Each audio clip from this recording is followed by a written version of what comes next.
Bom, bom dia, Elaine. Bom dia, Roberta. Bom dia, Vera. Deixa eu mudar só meu nome aqui também. Hoje nós vamos ler o livro Cristianismo Puro e Simples. É livro 1, livro 2. O PDF está lá no grupo. Se alguém quiser acompanhar. Tem o livro da semana também, que é o Enneagrama, né? Sabedoria do Enneagrama. Mas esse deu um probleminha, né? Não deu para a gente passar ontem. Então, nós vamos seguir com esse mesmo, por causa que já estava preparado, né, já estava se preparando para o cristianismo puro e simples. O Enneagrama, eu pensei, o Luiz Marcelo fazer talvez uma mentoria sobre isso na sexta-feira, seria bem bacana também, porque ele ensina, né, ele já fez estudos, trabalha com isso, então é bem bacana. Tá bom? Bora lá. Vandiane, bem-vinda. Nós vamos começar a transmitir a gravação do livro, tá bom? Seja bem-vinda, Vandiane. Erro técnico, gente. Agora sim, tá com som. Não, que a transmissão não foi naquele stop share. Deixa eu fazer aqui de novo. Aqui, pronto, agora vai o som. Apenas 24 anos depois do ZM de uma guerra brutal que ceifou toda uma geração de seus jovens, a Grã-Bretanha novamente estava envolvida em uma guerra. Dessa vez, eram cidadãos comuns que estavam sofrendo, na medida em que a sua ilha-nação era bombardeada por 400 aviões noite após noite, na famosa Blitz 3 que mudou a face da guerra, transformando os civis e suas cidades em linhas de frente de batalha. C.S. Lewis serviu nas terríveis trincheiras da Primeira Guerra Mundial quando era jovem e, em 1940, quando as bombas começaram a cair sobre a Grã-Bretanha, ele se alistou como oficial da vigilância antiaérea e passou a dar palestras aos homens da Força Aérea Real, os quais sabiam muito bem que, depois de apenas 13 missões de bombardeio, a maioria deles seria declarada morta ou desaparecida. A situação destes homens inspirou Lewis a falar sobre os problemas do sofrimento, da dor e do mal, trabalho este que resultou em um convite da BBC para uma série de palestras no rádio acerca da fé cristã em um período de guerra. Essas palestras, que foram ao ar de 1942 até 1944, acabaram sendo reunidas em um livro que conhecemos hoje como Cristianismo Puro e Simples. Este livro, portanto, não consiste em meditações filosófico-acadêmicas. É, antes de tudo, uma obra de literatura oral, voltada a pessoas em estado de guerra. Que estranho que deve ter sido ligar numa rádio, que vivia trazendo notícias de mortes e de destruição indizível, e ouvir um homem falando em um tom inteligente, bem-humorado e inquiridor sobre o comportamento digno e humano acerca da justiça e da importância de distinguir o certo do errado. Quando a BBC pediu a ele que explicasse aos seus conterrâneos britânicos em que os cristãos acreditam, C.S. Lewis executou esta tarefa como se fosse a coisa mais simples do mundo, e também a mais importante. É difícil medir o efeito profundo das metáforas usadas no livro sobre seu público original, imagens do nosso mundo como um território ocupado pelo inimigo, invadido por poderes malignos empenhados em destruir tudo o que é bom, continuam sendo impactantes hoje. Todas as nossas noções de modernidade e progresso e todos os nossos avanços em tecnologia não foram suficientes para pôr ZM à guerra. O fato de termos declarado o pecado obsoleto não diminuiu o sofrimento humano, e as respostas fáceis, que culpam a tecnologia, ou, por que não, as religiões do mundo, não resolveram o problema. O problema, insiste C.S. Lewis, é conosco, e a geração corrupta e perversa da qual os salmistas e profetas falaram há milhares de anos representa a nossa, sempre que nos submetemos a maldades individuais e sistêmicas como se fossem a única alternativa de ação. C.S. Lewis, que certa vez foi descrito por um amigo como um homem apaixonado pela imaginação, acreditava que uma aceitação complacente do status quo resiste mais do que um colapso nervoso. Em Cristianismo Puro e Simples, não menos do que em suas obras mais fantasiosas, as histórias de Nárnia e narrativas de ficção científica, Lewis demonstra uma profunda fé no poder da imaginação humana para revelar a verdade sobre nossa condição e nos trazer esperança. Devagar se vai ao longe. 4 É a lógica tanto da fábula quanto da fé, sem consultar nenhuma autoridade além da sua própria experiência, como leigo e ex-ateu. C.S. Lewis explica aos seus ouvintes que foi selecionado para o trabalho de descrever o cristianismo para uma nova geração precisamente porque ele não era um especialista, mas um amador e principiante, não um veterano.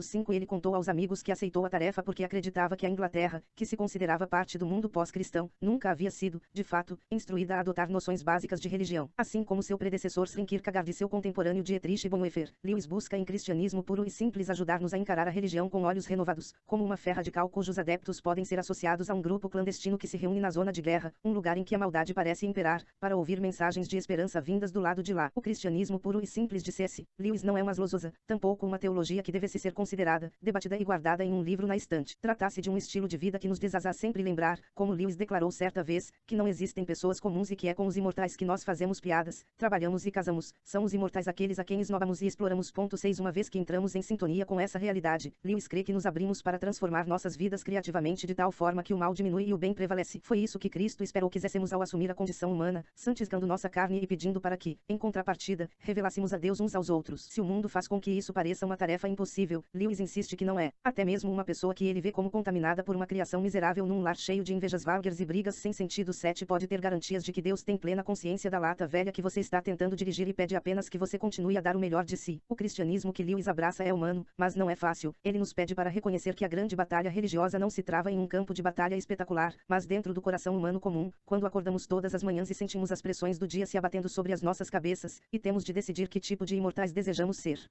Talvez nos sirva de consolo, da mesma forma que certamente serviu ao povo britânico cansado da guerra que ouviu essas palestras pela primeira vez, lembrar que Deus prega uma peça naqueles que buscam o poder a todo o custo. Como Lewis nos lembra, com seu humor e sagacidade costumeiros, quão monotonamente iguais têm sido todos os grandes tiranos e conquistadores, quão gloriosamente diferentes todos os santos. 8 Kathleen Norris, livro E o Certo e o Errado como indícios para a compreensão do sentido do universo. Deu L uma lei da natureza humana. Todos já viram pessoas brigando. Às vezes a discussão soa engraçada e, às vezes, simplesmente desagradável, mas como quer que isso, acredito que possamos aprender algo muito importante dando ouvidos ao tipo de coisa que elas falam. Elas dizem coisas do tipo, como você se sentiria se alguém fizesse o mesmo com você? Esse lugar é meu, eu cheguei primeiro, deixe-o em paz, ele não está incomodando-o, você empurrou primeiro, dê-me um pedaço de sua laranja, eu te dei um pedaço da minha, vamos lá, você prometeu. As pessoas dizem coisas assim todos os dias, tanto as bem-educadas como as mal-educadas, e tanto crianças como adultos. Agora, o que me interessa em comentários desse tipo é que a pessoa que os faz não está dizendo simplesmente que o comportamento do outro não lhe esteja agradando. Ela está apelando para um tipo de padrão de comportamento